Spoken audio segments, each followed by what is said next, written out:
Dodgers leading 2-0. A step off.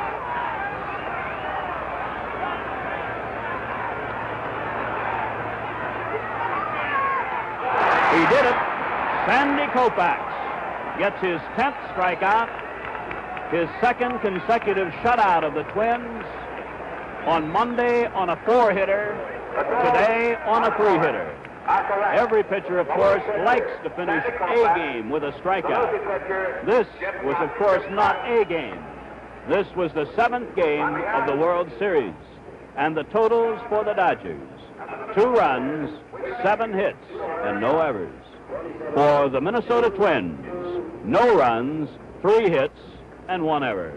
And so the two teams, picked by practically no one to be playing in the World Series, carry it down through 7. And the Dodgers have won the 1965 World Series. But then, the fateful day, January 13th, 1968. He passed the puck, and right as he let go of the puck, he got hit. Good, clean hit by 2 players at the same time. And then he went down and hit his head. Scott Masterton was 3 years old when his dad died from injuries suffered in this game. Oh, isn't that something? He'd never seen any film of his dad, number 19, playing for the North Stars until now. Wow. Wow. That's amazing. What goes through your mind when you see something like 50 years later? Well, it fleshes some things out a little bit, you know, makes them feel a little bit more real, you know. For the first time in 50 years, we've uncovered in our KSTP archives a portion of the final game of Masterton's life. Yeah, that's Billy right behind the net. That's amazing.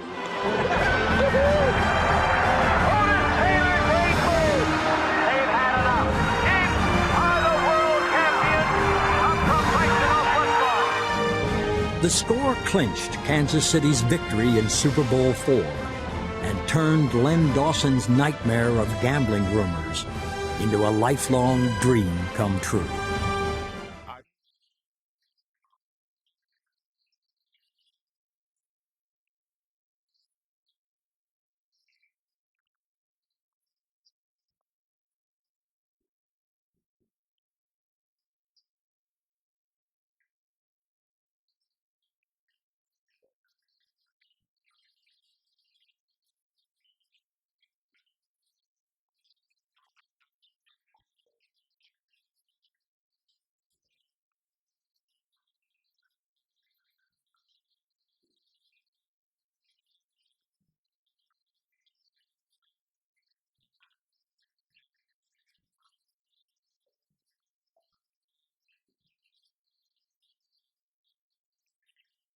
Seconds to go.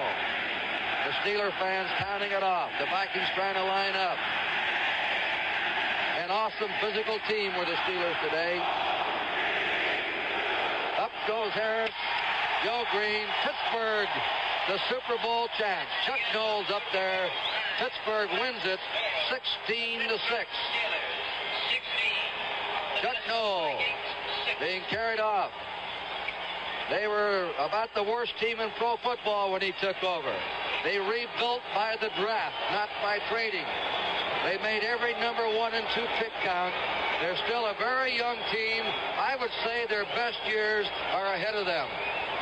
A team that may not have even reached its peak, that just started to come into its own in the last 6 weeks of this season. And the future opponents are going to have some trouble. To the Vikings, another bitter loss for them, but their organization has been here 3 times now in the last 6 years. He is going to throw through Pearson. He got it. Touchdown. I didn't know they had it for a while. I thought the ball bounced. I don't believe it. He just threw the ball over the scoreboard. I don't believe it. The ball was thrown short, and the defender was not watching, and Pearson came back to make the catch for him. He caught that ball on his hip, it looked like, John. Well, I'm sure we'll have a full catch. I tell you, it was a much better catch than it was a throw. Let's take a look at it here, Gary. Fine protection, all right. He just winds up and lets it loose. Now, let's watch the play by Pearson here. He's very well covered at this point. Looked like almost an interception. You see him coming back right there to make the catch.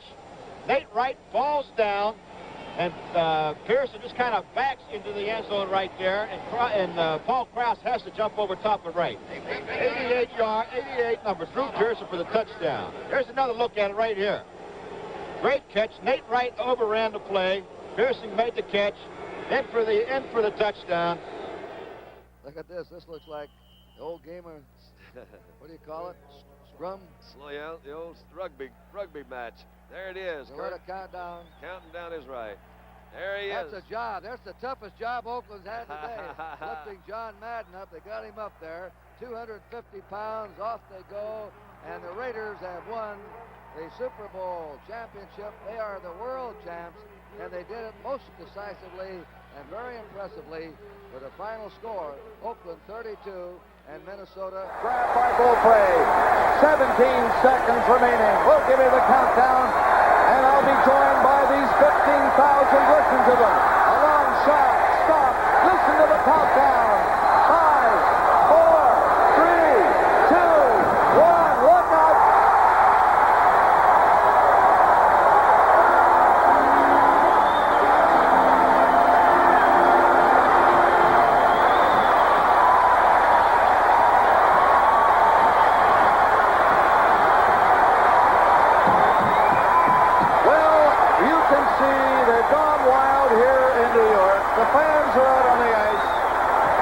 Security people are trying to get it organized. The New York Islanders have won the Stanley Cup for the second consecutive year, defeating the Minnesota North Stars tonight 5-1 and sweeping the series 4-1. People are jumping over the high glass at the end of the board. Leo in motion through to the right. Back to throw. Wade Wilson looks. Throws under coverage. Ball knocked loose. Dale Nelson hit it. Knocked loose at the goal line. And the Redskins take over. And it looks like they're going to go Super Bowling to San Diego in 2 weeks. The Redskins will be making their 3rd trip to the Super Bowl. Back again to the Penguins here. And Roberts with 10 seconds to go. Roberts to the left wing to Kevin Stevens. Stevens shoots it back to center with 5, 4, 3. Time runs out. The Stanley Cup has come to the city of Pittsburgh. The 1991 Stanley Cup champions, the Pittsburgh Penguins.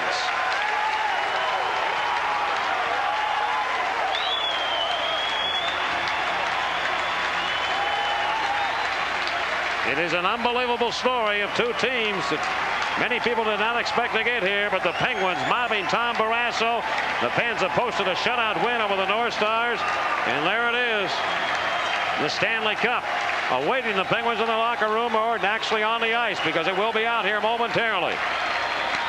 And literally, and at this moment, ladies and gentlemen, Elvis has just left the building. Look at Mario Lemieux. Look at him, hugging Ronnie Francis. Look how happy he is. Oh, I'd love to see that. Well, it's a disappointing year for the North Stars, at least at this point. They did so much to get here, but the Penguins have earned the Stanley Cup. Look at the Penguins, like little kids. Trottier falling on the ice with Phil Bourque, holding on to one another. And the North Stars, that disappointment, you can see it. Trottier hugging Jimmy Pack. Wise. Here's the draw. The North Stars dump it in. There goes Casey, 6 skaters for Minnesota. That was offside, Pat. They never cleared the zone. There's the puck held in the Hog zone. 8 seconds. Chelios falling down, trying to get a whistle. He then gloved it to the line. Maverick held it in. Center one bouncing puck. Belfort a save in the last second. Oh, a chance for McPhee with 1 second left. And Ed Belfort shut the door. Say hello to the North Division champion Chicago Blackhawks, but not without a palpitation in the last second. Well, the Hawks almost got a bad break. They did not clear the zone, the North Stars. Ron Finn was blocked off, couldn't see. There were 2 North Stars in, and they did not clear the zone, and they were allowed to stay in, and it almost resulted in a tying goal in the last second. That Belfort dove headlong. Matvichuk wristed it from the left point as Chelios gloved it, and it was jumped up in the air by McPhee, gloved to the ice, pulled to the backhand, and Belfort headlong to his left. was able to put the glove on it and win the Norris division. What a brilliant performance for Ed Belfour. He was brilliant from start to finish. And in the final second, the North Stars had a glorious chance. Mike McPhee, who had a great effort to score earlier, with time remaining, only a second or so, when he had a point blanker. And Belfour, diving to his left, managed to get the glove in the way of the turnaround backhand effort from Mike McPhee, with a second and a half left in the game. That cements the 40th win of the season for Ed Belfour. Belfour becoming the first Blackhawk to ever have back-to-back 40-goal seasons. I think only the 5th goaltender ever to have consecutive 40-win campaigns. And he was great at the start, and the way the script was written, he was great at the finish, and he had to be. The shots on goal in the third period, 11 for the Blackhawks, 9 for the North Stars. The teams finished with 35 shots on goal apiece. The Hawks took a 2-0 lead coming into the third. Brent Sutter added to it with his 20th goal of the season from Brian Noonan at 7:16. Then the North Stars got 2 late goals. McPhee from Courtnall and Smith at 14:14, and then Courtnall from Hatcher and Matvichuk at 19:37. Or 19:37 it was to finish the scoring. And the Blackhawks escape with a 3-2 victory here in the Met Center in what looks like the final game ever played by the Minnesota North Stars. Kirby Puckett has retired. The future Hall of Famer had 3 separate surgical procedures in an effort to repair the damage to retina in his right eye. Unfortunately, it did not work. So tonight, Kirby Puckett said goodbye. But for me, a kid growing up in Chicago, coming out of a bad neighborhood, people thought I'd never do anything. And here I am sitting in front of you guys, and the only sad thing the only regret I have about this game at all is that I know I could have done so much better if I could have played. But then again, that's 2020. Something else could have happened. I mean, who knows? But I think that anybody who knows me, including my teammates, know that every time I put the uniform on, that I laugh and joke with the opposition, but when it was time to get it on, I got it on, and I gave it everything I had. And I'm proud to say that I'm a Minnesota Twin. You know how some people say they bleed the Yankee pinstripes or the Dodger blue? Well, whatever you want to call this, I won 1 uniform in my career. And I'm proud to say that. It's a tough day for me because I can't sit here and lie to you and say that I'm not going to miss the game, because I am. I've missed it ever since March 28th when I haven't been able to perform. I've been a Minnesota Twin for this is my 13th year, and I'm proud to say that I've played with a lot of pride and a lot of class and integrity when I put the uniform on. And that's the part I'm missing most. You know, the way the game is played, if Minnesota makes this field goal here now, you know, they get a 10-point lead. Had Atlanta on that 4th down kicked the field goal, then this couldn't happen. And Anderson hasn't missed in 2 years. So that's a pretty good bet if you say, do you think Gary Anderson will make this field goal? The answer should probably be yes. 39 yards away. And it's not good. The Falcons have 1 timeout. They have the ball as Anderson misses. Pulled it left. And he's going to Super Bowl. He's handled the pressure before. From 39 yards out. Anderson is good. He knows it. They know it.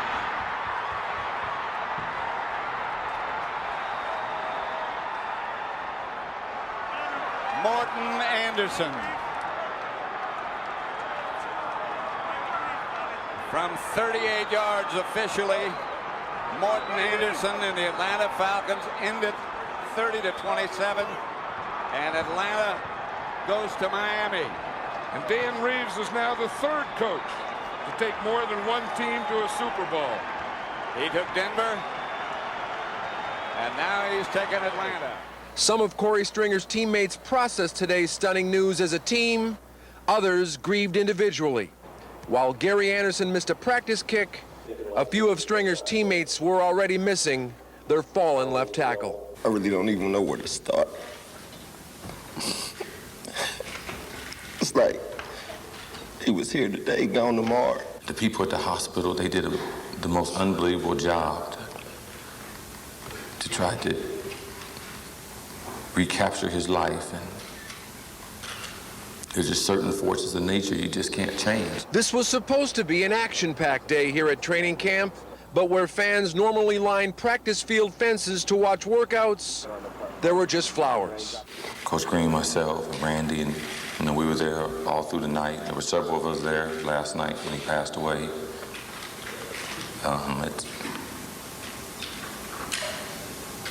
There's nothing you go through in life that prepares you for something like this.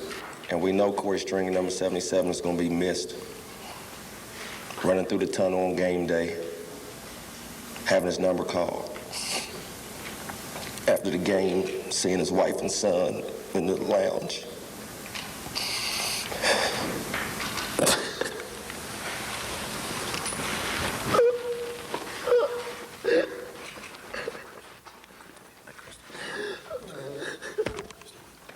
Percival leans in. From a stretch, he delivers, and Prince hits a pop fly. It's Eckstein who's going to catch it. The Angels win it! And the Anaheim Angels are the 2002 American League champions for the first time in the history of the Angels. They're going to the World Series.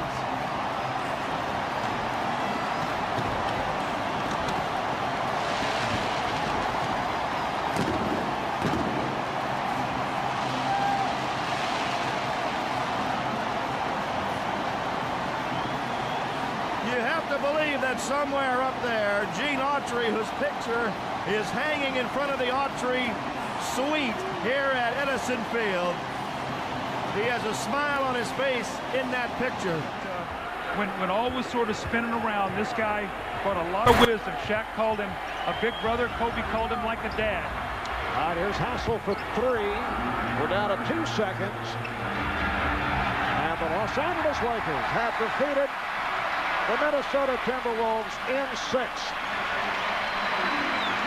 They are moving on to the NBA Finals to take on the winner of Indiana and Detroit.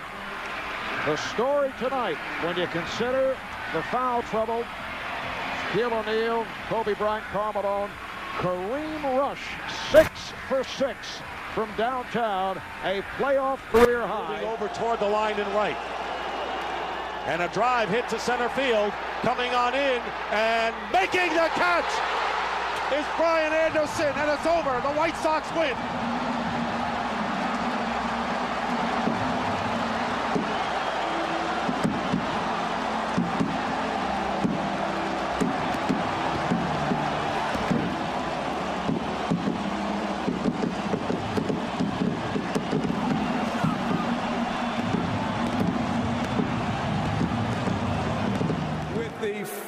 Pick in the 2009 NBA Draft, the Minnesota Timberwolves select Ricky Rubio of El Masnou, Spain, and Juventud Badalona.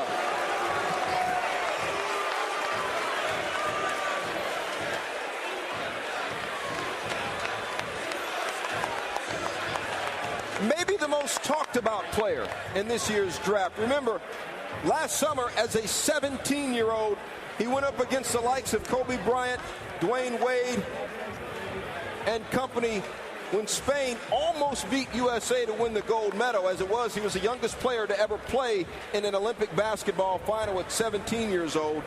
He began playing pro ball at 14 years old. His brother Mark plays professionally in Spain. The 6th pick in the 2009 NBA Draft, the Minnesota Timberwolves select Johnny Flynn from Syracuse University.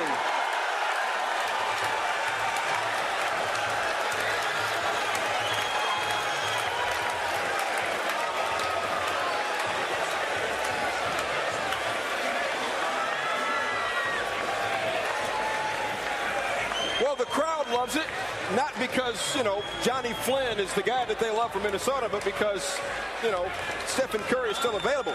Interestingly, though, Mark Jackson, Johnny Flynn, a point guard, not a shooting guard. What does this mean to you?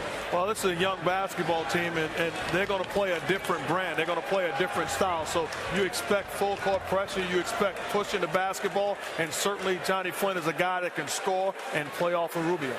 Jay, does this surprise you at all that Johnny Flynn is the pick instead of somebody who can put the ball in the basket? Pitching. Ground ball hit out to Jeter. How apropos. And the Yankees are moving on to the American League Championship Series for the first time since 2004. They sweep the Minnesota Twins 4-1. Tonight's final score. Power pitching, power hitting. The Yankees a very powerful team. Well, very interesting to see that initial Yankee reaction. There wasn't too much. Now they're jumping on the field because this team has been made to go further, of course. And this is just one of the 3 runs that they have to have.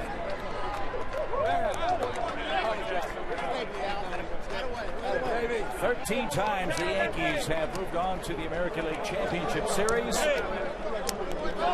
They are digging up home plate here at the Metrodome. They'll take it across the street to Target Field for opening day 2010. And Ron, you mentioned you thought the Yankees would have a great shot at winning the race to 11. They've got 3 of them and need just 8 more as Joe Nathan picks up a little of that mound dirt as a memory of the Metrodome. Well, it's just an amazing place with their 2 world championships. And here goes Adrian Peterson. Good ankle tackle. Checking the statistics here as Peterson is slow to get up, and in the first half, boy, that is a painful Peterson. Yeah, that doesn't look good with his left leg. Dwan Gomes just came flying in there. Yeah. Oh, that's ugly. That's ugly. Dwan Gomes just put his shoulder pad right through the left knee of Adrian Peterson, and you can see he's in agony. Fans just cheered loudly as Adrian Peterson was somehow able to get to his feet. A lower left leg injury as London Fletcher comes over. A number of Redskin players appreciating. Oh, it's a brotherhood. Tough guy Derek Bugard was found dead early this morning in his Minneapolis apartment. Now, little details are known at this time, but Bugard, who was just 28, was found by members of his family. The 6'7" forward was arguably one of the toughest players in the NHL and had just finished his first season with the Rangers. The Saskatoon native was originally a 7th-round draft pick of the Minnesota Wild in 2001. He played 5 seasons with the club before moving to New York. Bugard racked up 589 penalty minutes in 277 career NHL games. Now, Rangers general manager Glenn Sather issued a statement tonight saying Derek was a very thoughtful person who will be dearly missed by all. With the 2nd pick in the 2011 NBA Draft, the Minnesota Timberwolves select Derek Williams from the University of Arizona.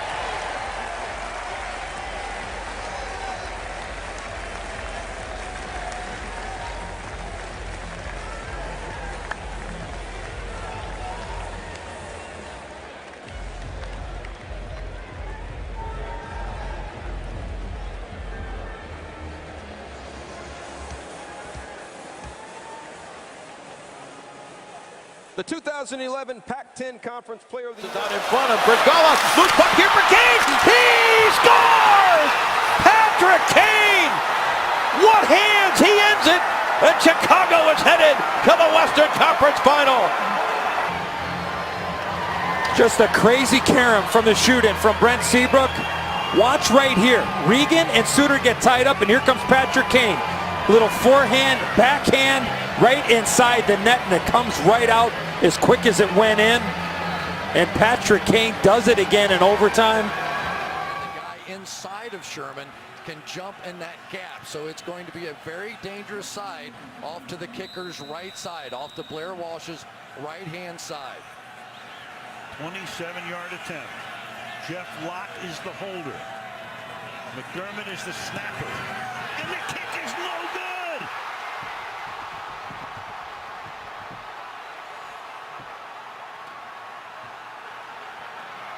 Wow. Go figure.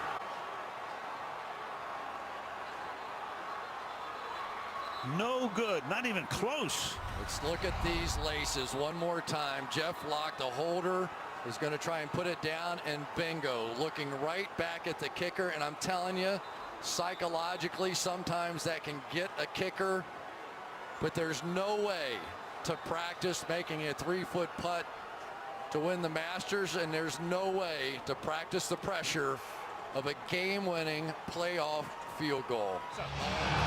46.6 seconds left. Another scramble draw, this time controlled by the Wild. Back at the point is Spurgeon.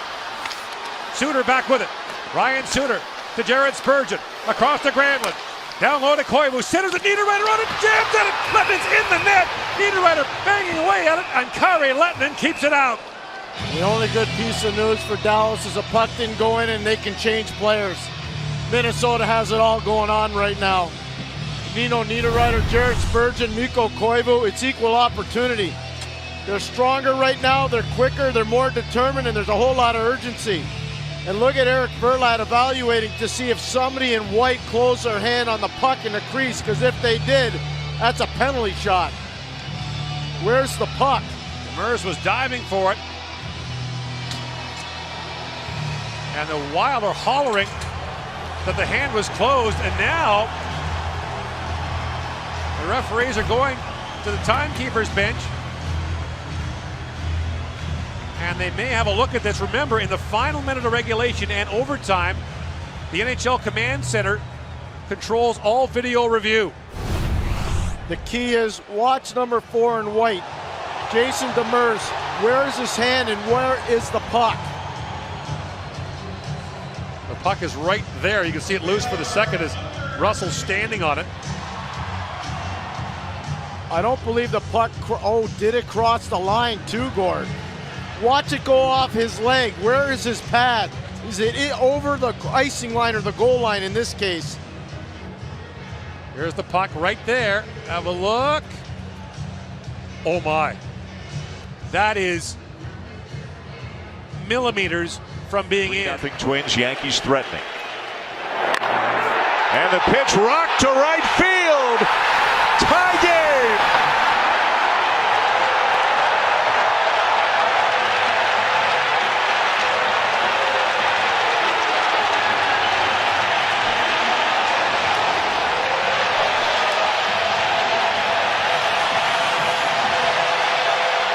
Right now, not thinking too far ahead at all. And they're on their way. The Yankees win the wild card game. They beat the Twins 8-4, setting up what should be a fascinating series in the division series between the Yankees and the powerhouse Cleveland Indians. A great year for the Minnesota Twins. They go from 59 to 85 wins, but they cannot win here in the Bronx. Is the Zucker now moving up to the outside of Bouwmeester. His shot shielded by Allen. He's got the rebound. They scramble for it, and it's still fought for and frozen. Excellent chance by Jason Zucker. We're halfway through overtime in game 1. Ryan Suter walking that line. Stahl. Parisi out in front. What a save! Allen maybe his best on Charlie Coyle in the dead slot. Stahl down low. And then the stick breaks of Charlie Coyle. I believe it's Alexander Steen. Really, just a stick broke for Charlie Coyle. Here's Tarasenko. Skate to stick. Jaden Schwartz. He'll cut. Set up Tarasenko. He'll spin on Koivu. Right out in front. A chance. They score! Joel Edmondson gets the goal. St. Louis wins in overtime. Vladimir Tarasenko, a great job here on Koivu to get position on him, take it to the net. He loses that puck. He's not trying to pass it. He's trying to take this puck to the net. Unfortunately, he loses it. But fortunately, as he loses it, it goes right to Joel Edmondson, who's left all alone. 4 men on the rush. Keenum throws. He's picked. Patrick Robinson back the other way. Looking for a block. Gets it. Robinson for the touchdown.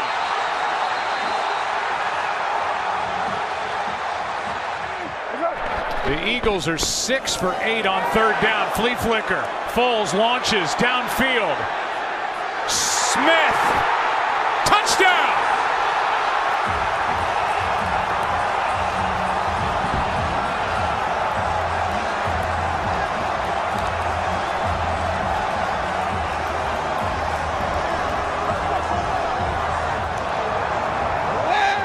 The 2-1.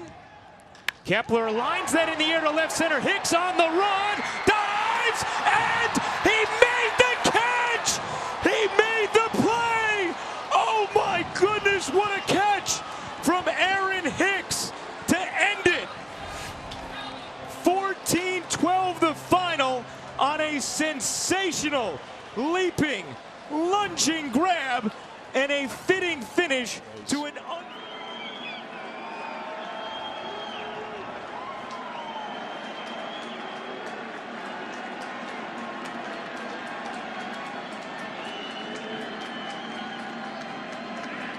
Another 1-2 pitch.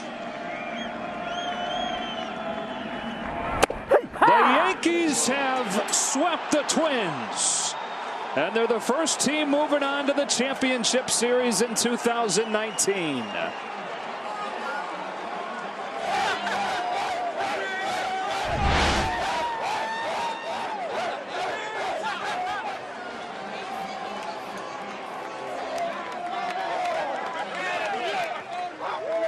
Complete dominance in these 3 games.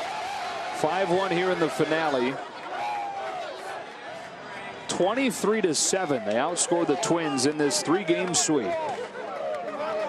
They did. Game 1 was tight. They broke it open. They broke open game 2 right away. This game was tight all the way, but they did everything you have to do to move on and advance. A complete year in the regular season. They're looking for a complete year in the postseason.